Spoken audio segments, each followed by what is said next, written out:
Hello YouTube, this is Daedric Pony here to bring you a delicious fanfiction reading. Today I will be reading Jetpack Commando Lyra Saves Wound Base 12 by Commissar Rarity. Let's get started here, maybe. The adventures of Jetpack Commando Lyra and her faithful mare servant Derpy. The brave and also beautiful Jetpack Commando Lyra sits in her chair, fiddling with buttons and levers. She's on board her sleek rocket ship, the Bonbon X-5000. It's red, because every pony knows red things make things go fast. Flames shoot from its one engine, and it has a bunch of missiles and lasers and stuff. Also, Derpy's on board too, flying the ship. Jetpack Commando Lyra doesn't waste time learning how to fly. The only thing she wastes is bad guys. Right now, Lyra's sipping her favorite drink, Dr. Ponepur. Space Dr. Ponepur, that is. It's like normal Dr. Ponepur, but fizzier because of zero gravity. Space Pilot Do, what's our course? Same as last time you asked, Jetpack Commando. Second star to the right. That's Jetpack Commander when we're on board the Bonbon X-5000, Space Pilot. I keep forgetting, Jetpack Commander. Suddenly, the planet ahead light starts flashing. At least, Lyra thinks that's the planet ahead light. It could just be the important message from Jetpack Command light. On the super high-tech video screen, the face of Space Admiral Colgate appears. Jetpack Commander Lyra. Speaking, Lyra says through her mouthful of Space Dr. Ponepur. Got a mission for us, Space Admiral? The most important mission of all. The changelings have invaded Wound Base 12. Wound Base 12? But that's the best wound base of them all. Indeed. These changelings are led by their beautiful but deadly Queen Chrysalis, the seductress of 1,000 worlds. Good thing Jetpack Commander Lyra has no place in her life for love. Go to the moon, Jetpack Commander. It's the only moon we have, and we'd like to keep it free of evil aliens. With that, the black and white display screen turned to snow. Lyra turns to Space Pilot Derpy. To Wound Base 12! Space Pilot Derpy nods, pulling back on the throttle. The roar of the engine increases, and the stars begin to speed past the windows. Ahead of them, a prismatic shifting mass appeared, slowly getting larger. A cosmic storm, Jetpack Commander! Billions of blistering barnacles, Lyra swears, putting her saltiest of words to good use. Can we go around it? It's too late, sir. We have to pass straight through it to reach the moon. Lyra nods, her mouth set in a grim line. Turn the wipers on, Space Pilot. Derpy presses a button. The windshield wipers turn on. And to think, the Jetpack Commander grouses, I just washed this. The Bonbon X-5000 enters the cosmic storm, buckling under the pressures of cosmic rain. As they go deeper into the storm, they start getting pelted with cosmic hail too. The intrepid space soldiers avoid the great bolts of cosmic lightning. In all her days of space adventuring, Lyra has never seen a cosmic storm this bad, or a cosmic storm this short. In only a few minutes, they pass through the cosmic storm on their way to the moon again. Lyra is very space sick, so she retreats to the little mare's room to throw up.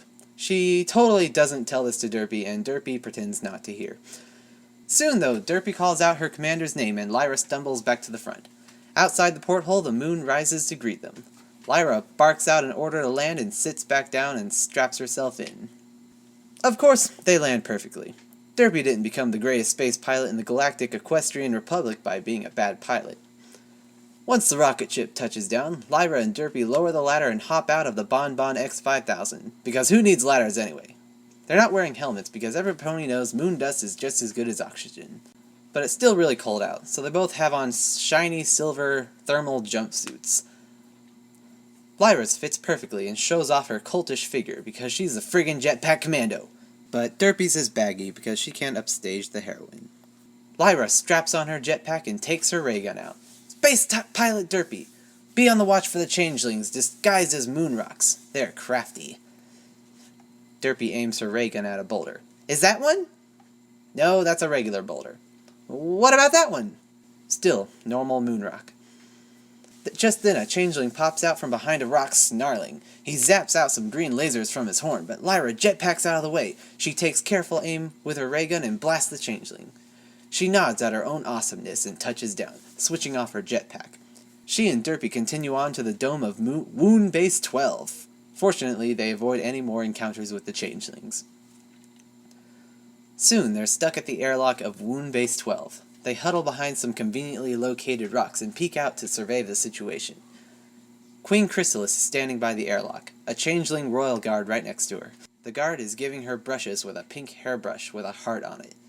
"We can take them," Lyra says, running out. "Wait, don't you think—" Derpy begins.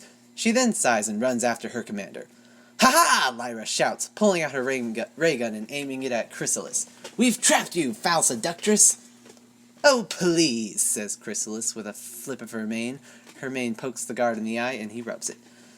"The queen of the changelings is certainly not foul, and it is we who have trapped you!"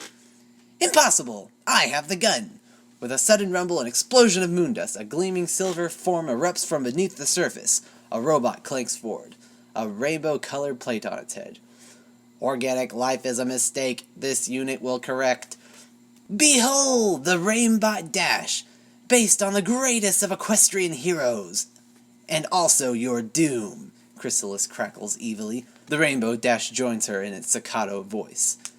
Lyra raises her ray gun and shoots the Raimbot Dash in the face. Its face explodes, screaming as it dies. "Organic life is possibly better than this unit expected." "That isn't fair!" Chrysalis shouts, stomping her hoof. "You have to have a big fight with her." "It is too fair. She totally had a chance to rush me. You're totally cheating." Derpy and the guard roll their eyes. "There is no cheating. This isn't even a game." Just then, a moon beast jumps out of the ground, a purple and blue fur monstrosity. It roars something that sounds like, "I've been looking all over for you two." But that's crazy, because moon beasts can't talk. They just can't. The intrepid Lyra decides to cut her losses, running for her ship. Derpy joins her. Lyra squirted Bonbon in the face before galloping off, Derpy in hot pursuit. Bonbon stood there, trembling with anger, one eye twitching. Her usually perfect coiffed mane was wet and hanging over one eye. Scootaloo cracked one eye open to see what had happened. "Can I stop playing dead?" she whispered. "Yeah," Sweetie Belle said, itching at her cardboard crown. "We'd better scram before Miss Bonbon gets really mad." And so, Queen Chrysalis is defeated once more, and Jetpack Commando Lyra and her faithful mare servant Derpy have saved the universe again. Well, that certainly was interesting. If you're if you're feeling at all confused about something about the story, then don't worry, that's probably normal. I don't understand much of it myself. But anywho, that was Jetpack Commando Lyra Saves Wound Base 12 by Commissar Rarity. Thank you for listening to my annoying voice, and I will see you next time.